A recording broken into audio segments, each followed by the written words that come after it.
ఓం నమో నారాయణాయ నమః. ఆత్మబంధువులందరికీ నమస్కారం. శ్రీమదాంధ్ర భాగవతం 69వ భాగంలోకి వచ్చాం.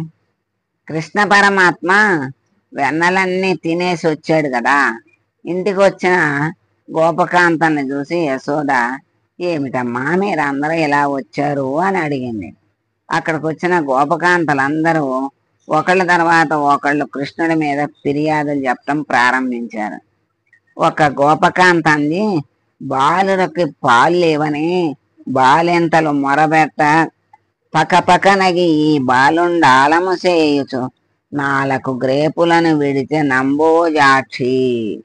అమ్మా యశోదా, నీవేమిటో మా అబ్బాయి అని పొంగిపోతున్నావు. మీ అబ్బాయి ఎలాంటి పనులు చేస్తున్నాడో తెలుసా? చంటి పిల్లలకి తల్లి పాలు లేకపోతే ఆవు పాలు పడతారు కదా. బాలింతల సాయంకాలం అవుతోంది. ఇక పిల్లాడికి పాలు పడదామనుకునే సమయంలో మీ పిల్లవాడు వచ్చి ఆవు పాలు వీళ్ళకి దక్కకుండా దూడల్ని వదిలేస్తున్నాడు. ఆ దూడలన్నీ వచ్చి ఆవు పాలను తాగేస్తున్నాయి. మీ వాడు ఎదురుగుండా ఉన్న చెట్టు కొమ్మ ఎక్కి దూడలను వదిలినందుకు మేం బాధపడుతుంటే అతను చక్కగా నవ్వుతూ కూర్చుంటున్నాడు. మాకేమో దొరకడు అని చెప్పింది. ఇందులో ఉండే అంతరార్థాన్ని పరిశీలిద్దాం. ఇప్పుడు దాకా కృష్ణుడు చేసిన అల్లరి గోపమ్మలు చెప్పారు కదా. మరి దాంట్లో అర్థమేంటో తెలుసుకుందాం. మనకి మన కుటుంబం వరకే మన కుటుంబం. పక్కింటి వాళ్ళ అబ్బాయి తినకపోతే నాకెందుకు అనుకుంటాం. ఈశ్వరుడు జగత్తుకే భర్త, ఈ లోకానికి అంతటికీ తండ్రి. ఆయన 2 పనులు ఏకకాలంలో చేస్తున్నాడు. ఆవు దూడలు అంటే ఉపనిషత్తులు, వాటిని పోషిస్తున్నాడు. ఈశ్వరుడు ఉపనిషత్ జ్ఞానాన్ని పోషిస్తున్నాడు, అందుకనే దూడలను వదిలాడు. రెండవది, ఆవులు ఎక్కడికో వెళ్ళి గడ్డి తిని కుడితి తాగి వాటిని పాలుగా మారుస్తున్నాయి. ఆవులు తమ దూడలకు పాలన ఇవ్వటానికి సంతోషంగా ఎదురు చూస్తూ ఉంటాయి. ఇంటి యజమాని వచ్చి ముందుగా దూడ దగ్గరకు వెళ్ళి దాని మెడలో ఉన్న ముడిని విప్పితే వెంటనే దూడ పరిగెత్తుకుంటూ వెళ్ళి ఆర్తితో తల్లి పాలను త్రాగుతుంది. ఇంకా దూడకు ఆకలి తీరదు. ఆ దూడను లాగేసి స్తంభానికి కట్టేసి పిల్లడి కోసం పాలను పితకటం ప్రారంభిస్తారు. దాని దూడ దాని పిల్ల కాదు, నీ పిల్లాడు ఎక్కువ. ఈశ్వరునికి ఆవు తన బిడ్డే, దూడ తన బిడ్డే, అందుకని ఆయన వదిలాడు. నీవు ఆయన వంక పెట్టడం ఎందుకు? దొంగ ఎవరు, నీవా ఆయన? ఆయన దొంగ కాదు, నువ్వే దొంగ. తమ దొంగతనం దాచుకుని చోరలేలని ఆయన ఎందు దొంగతనం చెప్తున్న వారి దొంగ బ్రతుకును స్వామి బయట పెడుతున్నాడు. ఇది దీనిలో ఉన్న అంతరార్థం. ఎంత గొప్పగా చెప్పాడో చూడండి. మరి ఆ ఆ తల్లి బిడ్డకి పాలు చాలకుండా తీసేసి నీ బిడ్డకి నువ్వు వాడుకుంటున్నావు కదా. మరి నీ బిడ్డకు కావాలనుకుంటున్నావు కానీ దాని బిడ్డకి దానికి సరిపడా ఇవ్వట్లేదు కదా అని పరమాత్మకి ఆవు తన బిడ్డే, దూడ తన బిడ్డే గనక వదిలేసి చక్కగా దాని కడుపు నింపుతున్నాడు. మరి దూడలంటే ఉపనిషత్తులు, ఉపనిషత్తులంటే జ్ఞానం. అంటే ఆ జ్ఞానాన్ని ఆయన పోషిస్తున్నాడు అని చక్కని అర్థం చెప్పారు. మరి ఇంకొక గోపస్త్రీ వచ్చింది. పడతి, నీ బిడ్డడు మా కడవల్లో ఉన్న మంచి కాగిన పాల పడుచులకు పోసి చిక్కిన కడవల బో నడిచే నాజ్ఞ గలదో లేదు. అంటే యశోదా, నీకు అసలు క్రమశిక్షణ లేదు. నీకే లేనిది నీ పిల్లాడికి ఎలా వస్తుంది? ఏం చేశాడో తెలుసా? మా ఇంట్లో పాలన్నీ ఎర్రగా కుండల్లో కాచాము. పిల్లలందరినీ తీసుకొచ్చి చప్పుడు చేయకుండా కుండల్ని ఎత్తి ఆ పాలన్నీ తాగేసి కడవలను కింద పారేసి వాటిని తొక్కుకుంటూ వెళ్ళిపోయాడమ్మా. పాలు పోయాయి, కడవలు పోయాయి. ఇదెక్కడ పిల్లాడమ్మా అన్నది. ఒకరికి పెట్టడం అన్నది లేకుండా ఎప్పుడు తమ కోసమే దాచుకునే వారి ఇంట్లో ఐశ్వర్యాన్ని ఈశ్వరుడు ఎలా తీసేస్తాడో ఎవరికీ తెలియదు. అసలు పరాయి వాడికి పెట్టడం రాని ఇంట్లో నుంచి లక్ష్మీదేవిని ఎలా తీసుకువెళ్ళిపోవాలో నారాయణుడికి మాత్రమే తెలుసు. నిశ్శబ్దంగా తీసుకెళ్ళిపోతాడు. పరులకు పెట్టడం నేర్చుకుంటే జీవితం వృద్ధిలోకి వస్తుంది. ఏది పెట్టారో అదే ఆస్తి, పుణ్యం కాపాడుతుంది. అది ఇక్కడ కృష్ణుని ఈ చర్యలోని అంతరార్థం. మరొక గోపిక వచ్చింది, ఇంకో ఫిర్యాదు చేస్తాను. ఇంకొంచెం తెలివైంది. అప్పటికే కృష్ణుడు వచ్చి దొంగతనాలు చేస్తున్నాడని కింద పెడితే పాలు పెరుగు త్రాగేసి కుండలు పగలగొట్టేస్తున్నాడని తెలుసుకుంది. ఆమె తన కోడలిని పిలిచి కుండలను కింద పెట్టకు, ఉట్టి మీద పెట్టు, కృష్ణుడికి అందదు అన్నది. అందరూ హాయిగా పడుకున్నారు. కృష్ణుడు వచ్చాడు, చూశాడు. అమ్మా, ఎంత తెలివైన దానివే, నువ్వు ఎక్కడ పెట్టావో నాకు తెలియదా అనుకున్నాడు. ఈశ్వరుడు ఐశ్వర్యాన్ని తీసేయాలంటే ఎక్కడ పెడితే మాత్రం తీసేయలేడు. ఆయన ఎక్కడ ఉన్నా వెన్నను అంటే భక్తిని తింటాడని రెండవ అర్థం. కృష్ణుడు రోళ్ళు పీటలు వేశాడు, చెయ్యి అందలేదు. కొండకు కింద కన్నం పెట్టాడు. అందులోంచి శుభ్రంగా మిగతా పిల్లలందరితో కలిసి వెన్న తినేశాడు. ఆ గోపస్త్రీ, యశోదా, నీ కడుపు పైకి కనపడదు, ఇంత తిండి తినేసే పిల్లాన్ని ఎక్కడ కన్నావమ్మా, వెన్న పాలు చేరలు బట్టి లాగేస్తున్నాడు అన్నది. మరొక ఆమె, అమ్మా, మా ఇంటికి వచ్చి వెన్న నెయ్యి తినేశాడు. ఈ ఇంట్లో కుండ పట్టుకెళ్ళి పక్క వాళ్ళ ఇంట్లో పెట్టి వెళ్ళిపోయేవాడు. వాళ్ళు లేచి చూసుకునేసరికి వాళ్ళ కుండలు పక్క ఇంట్లో ఉండేవి. వాళ్ళు వీళ్ళు దెబ్బలాడుకునేవాళ్ళు. ఈయన వీధిలో ఆవులకి గడ్డి పెడుతున్నట్లుగా నిలబడి వీళ్ళ దెబ్బలాటం చూసి నవ్వుకునేవాడు. ఎందుకీ లీలా? ఒక్కొక్కళ్ళకి తమకి సంపద ఉన్నదనే గొప్ప అహంకారం ఉంటుంది. తమ పక్కన పేదవాడు అన్నం లేక సొమ్మసిల్లి పడిపోయినా తాను మాత్రం మృష్టాన్నం భోంచేసి పేదవాడిని పట్టించుకోకుండా వెళ్ళిపోయేవాడు ఎటువంటి వాడంటే దయలేనివాడు, నిర్దయుడు. బీదవానికి పట్టెడు అన్నం పెట్టమని అనలేదు. అలాంటి వాడి ఐశ్వర్యాన్ని తీసివేయటమే కుండను మరో చోట పెట్టడం. ఆయన తలుచుకుంటే వ్యక్తుల స్థానం మార్చగలడు కదా. పేదవాడిని చూసి పరిహాసం చేస్తే నీ పుర్రె అక్కడ పెట్టగలను, ఆ పుర్రె ఇక్కడ పెట్టగలను, జాగ్రత్త సుమా అని స్వామి మనకు ఒక పాఠాన్ని నేర్పారు. అందుకే లక్ష్మి ఒక చోట ఉండదు, ఒకప్పుడు ఎప్పుడూ ఉండదు, ఒకప్పుడు ఒక చోట ఒకప్పుడు ఒక చోట ఉంటుందంటారు. ఎందుకంటే ఇదే పరిస్థితి అన్నమాట. మంచి వాడి ఇంట్లో ఉంటూ ఉంటుంది, మళ్ళీ వాళ్ళు అజాగ్రత్తగా ఉంటే అక్కడి నుంచి వెళ్ళిపోతుంది. అందుకని జాగ్రత్తగా మనసుతో బ్రతికాలి. ఎదుటి వాళ్ళ కష్ట సుఖాలని గ్రహించి తగినంత సాయం చెయ్యగలిగితే అదే నారాయణునికి ప్రీతి. ఆ నారాయణుని ఎక్కడుంటే అక్కడ లక్ష్మీదేవి ఉంటుంది. అది మరి స్వామి మనకి ఒక్కొక్క పాఠాన్ని చక్కగా నేర్పుతున్నారు. కృష్ణుడు ఇంకో చోటకి వెళ్ళాడు. ఆడంజని వీరల పెరు గోడకనే సుతుండు ద్రావి ఒక ఎంచుక తా గోడలి మూతింజరిమిన గోడలు మృత్యనుచు నత్తగొట్టెలత అంగి. ఆ ఇంట్లోకి వెళ్ళి శుభ్రంగా వెన్న నెయ్యి తినేశాడు. ఆ ఇంట్లో అత్తా కోడళ్ళు పడుకుని ఉన్నారు. వెళ్ళిపోయే ముందు ఆ కోడల మూతికి నెయ్యి రాసి వెళ్ళిపోయాడు. ప్రొద్దుట లేవగానే అత్తగారు కడవల వంక చూసుకుంది, నెయ్యి లేదు. కోడల మూతి వంక చూస్తే నెయ్యి ఉంది. ఓసి ముచ్చా, రాత్రి నెయ్యి అంతా తినేసావా అని కోడల్ని పట్టుకొని కొట్టింది. ఈయన కిటికీలోంచి చూసి నవ్వుతున్నాడు. కృష్ణయ్య, అత్త కోడలికి నేర్పవలసిన గొప్ప ధర్మం ఒకటి ఉంది. ఇంటికి వచ్చిన మహాత్ములను ఆదరించటం వలన ఐశ్వర్యం పెరుగుతుంది. ఇంటి ఐశ్వర్యం కోడలి వలన నిలబడాలి. వచ్చిన అతిథులను ఎలా గౌరవించాలో అత్తగారు కోడలికి నేర్పాలి. అలా కాకుండా అత్తగారు కోడలికి దుష్ట చేష్టలు నేర్పితే చివరికి అది వారిద్దరి మధ్య దెబ్బలాట్లకు దారి తీస్తుంది. సంసారాలు చితికిపోతాయి. ధర్మంలో పూనిక ఉండదు. ఎవరు ధర్మాన్ని పాటించలేరు.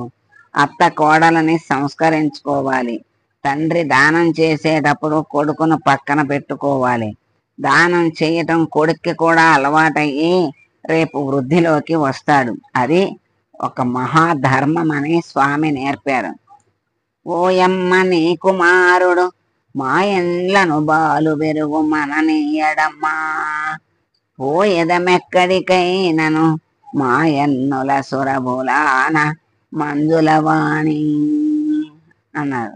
చివరికి వాళ్ళు, అమ్మా ఇంకా నీ కొడుకు మా ఇంట్లో పాలు పెరుగు బతకనివ్వడు, ఈ ఊరు విడిచి వెళ్ళిపోతాము అన్నారు. యశోద వాళ్ళని ఇవన్నీ ఎప్పుడు చేశాడు అని అడిగింది. ఇవన్నీ ఇవాళ ఈ పొద్దునే చేశాడు అని వాళ్ళు చెప్పారు. ఆవిడ, ఈవేళ పొద్దుటి నుండి మా అబ్బాయి ఇంట్లోనే ఉన్నాడు, మీరంతా నా కొడుకుని గురించి చాలా అన్యాయంగా మాట్లాడుతున్నారు. నా కొడుకు అందంగా ఉంటాడని, బుజ్జి కృష్ణుడని మీరు ఇన్ని చాడీలు చెప్తారా? అన్ని అబద్ధాలే చెప్తున్నారు, అలా చెప్పకూడదమ్మా అన్నది.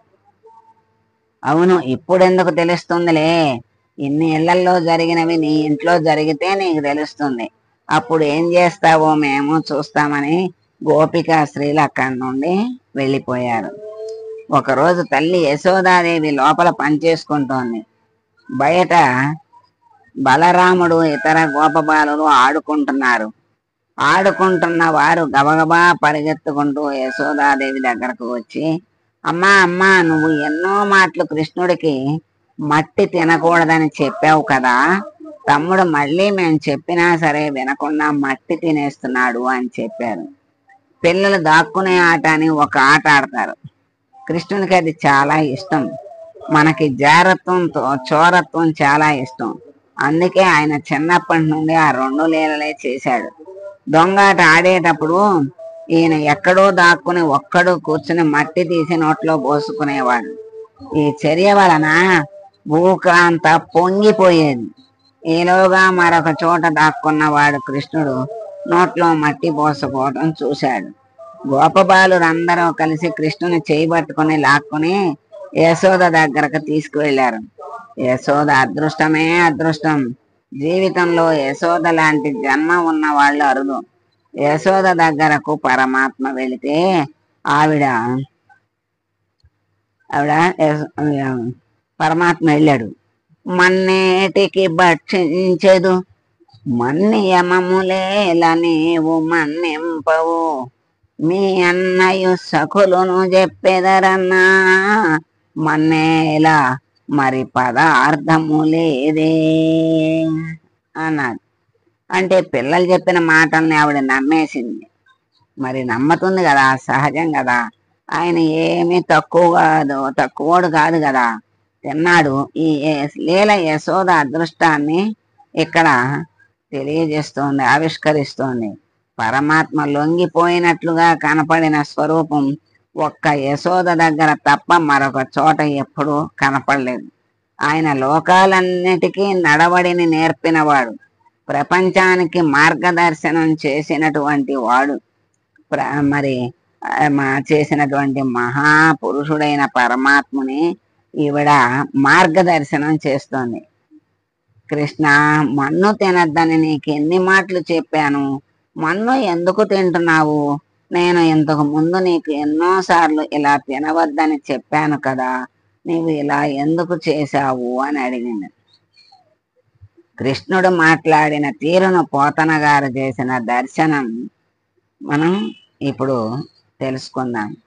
అమ్మా మన్ను తినంగానే శిశువును యాకొంటినో వెర్రినో, నమ్మం జోడకు వీరి మాటలు మదిన్, నన్నేవు కొట్టంగా వీరి మార్గము ఘటించి చెప్పెదరు, కాదే నిన్మది హాస్య గంధ ప్రాణము, చేసిన వచనముల్ దప్పైన దండింపవే. అమ్మా, నేను మన్ను తినడం ఏంటి? నేనేమన్నా శిశువునా? నేనేమన్నా వెర్రివాడినా? వీళ్ళ మాటలు నమ్మి నన్ను మట్టి తిన్నావని అనేస్తున్నావమ్మా. నన్ను నువ్వు కొట్టడం కోసమని వీళ్ళందరూ లేనిపోని చాడీలన్నీ నా మీద కల్పించి చెప్తున్నారు.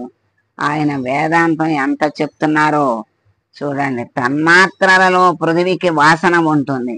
నేను నిజంగా మట్టిని తిన్నవాడనైతే పృథివిలో నుండి వాసన వస్తుంది. నా నోరు మట్టి వాసన రావాలి కదా. ఏది నా నోరు వాసన చూడు, వాసన వస్తే అప్పుడు కొట్టు అన్నాడు. యశోద ఏమిటి వీడు ఎంత తెంపరతనంగా మాట్లాడుతున్నాడు, మట్టి తినలేదంటున్నాడు, నిజం ఏమిటో పరిశీలిస్తాను అని కృష్ణుడిని నోరు తెరవమన్నది. ఏమి యశోదాదేవి అదృష్టం! ఎంతో తపస్సు చేసిన మహాపురుషుడు ఎక్కడో జారిపోయి మళ్ళీ జన్మలెత్తుతారు. అంతటా నిండి ఉన్న ఈశ్వరుని చూడలేకపోయారు. అంతటా ఈశ్వరుని చూడటం అనేది జ్ఞానం. ఏమీ చదువుకోని స్త్రీకి అంతటా ఈశ్వర దర్శనం చేయిస్తున్నాడు పరమాత్మ. ఈశ్వరుని యందు లోకం కనపడుతోంది, లోకం ఈశ్వరునిలో ఉంది. పరమాత్మ ఈ తత్వాన్ని ఆవిష్కరిస్తున్నాడు. ఇది బ్రహ్మాండ దర్శనం. దీనినే మృద్భక్షణ విశ్వరూప ప్రదర్శనం అంటారు. కృష్ణుడు నోరు తెరిచాడు. సమస్త పర్వతాలతో, నదులతో, సముద్రాలతో, చెట్లతో, నదులతో, లోకంతో, నందవ్రజంలో ఉన్న పశువులతో, తన ఇంటితో, తనతో, నందుడితో కలిసి అందరూ లోపల కనపడ్డారు. ఇవి బ్రహ్మాండాలు పిల్లవాడి నోట్లో కనపడుతుంటే ఆవిడ తెల్లబోయింది. కలయో వైష్ణవ మాయయో ఇతర సంకల్పార్థమో సత్యమో తలపన్నేరకయున్న దానను యశోదాదేవి గాను ప్రజ్వలమై ఎండుటకేమి హేతువో మహాశ్చర్యంబు చింతింపగన్ అని నోరు తెరిస్తే పిల్లవాడి నోట్లో ఉన్నవన్నీ చూసి యశోద ఇది కళ, వైష్ణవ మాయ, ఏదైనా సంకల్పమా, లేకపోతే నేను యశోదనేనా, నేను నా ఇంట్లోనే ఉన్నానా, వీడు నా కొడుకేనా, వీని నోట్లో బ్రహ్మాండాలన్నీ ఉన్నాయా, ఆలోచించి చూస్తే చాలా ఆశ్చర్యంగా ఉంది. పిల్లవాడేమిటి, నోట్లో బ్రహ్మాండాలేమిటి అని ఆశ్చర్యపోయింది. యశోద కృష్ణుని కేవలం తన కొడుకుగా భావన పెంచుకుంది. ఈ ప్రేమయే భక్తి. తెలియకుండా ప్రేమించిన ఆమె ఈశ్వరుణ్ణే ప్రేమించింది. భక్తికి పర్యవసానం జ్ఞానం. ఇదే విశ్వరూప సందర్శనం. ఆ ప్రేమ అనే భక్తికి భగవంతుడు అనుగ్రహించి విశ్వరూపమనే, విశ్వమంతా నేను నిండి ఉన్నాను, విశ్వం నాలో ఉంది అనే జ్ఞానాన్ని తల్లికి తెలియజేశాడు. అదే విశ్వరూప సందర్శనం. అమ్మ ఇలా జ్ఞానంతో ఉండిపోతే మళ్ళీ నాకు అమ్మగా ఉండలేదు కదా. మరలా మళ్ళీ ఏం చేశాడు, వైష్ణవ మాయ కప్పాలి అనుకున్నాడు. పరమాత్మ ఆమె జ్ఞానాన్ని ఉపసంహారం చేసేశాడు. అంతే, ఆమె వైష్ణవ మాయలోకి వెళ్ళిపోయింది. ఇదే పరమాత్మ అనుగ్రహం. జ్ఞానాన్ని ఇచ్చి మళ్ళీ అమ్మ అమ్మగా ఉండదని, అమ్మ అమ్మగానే ఉండాలి అని మళ్ళా ఆ జ్ఞానాన్నంతా తీసేసి మళ్ళీ తల్లి నేను కొడుకుని అనేటువంటి భావంతో ఉంచేశాడు. మాయలో కప్పేశాడు అనమాట. వైష్ణవ మాయ అంటారు దాన్ని. ఆ వైష్ణవ మాయలోకి తిప్పేశాడు తల్లిని. ఇది పరమాత్మ యొక్క అనుగ్రహం.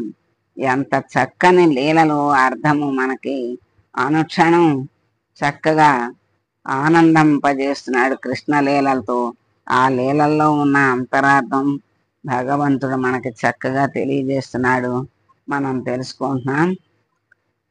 సర్వే జనా సుఖినో భవంతు.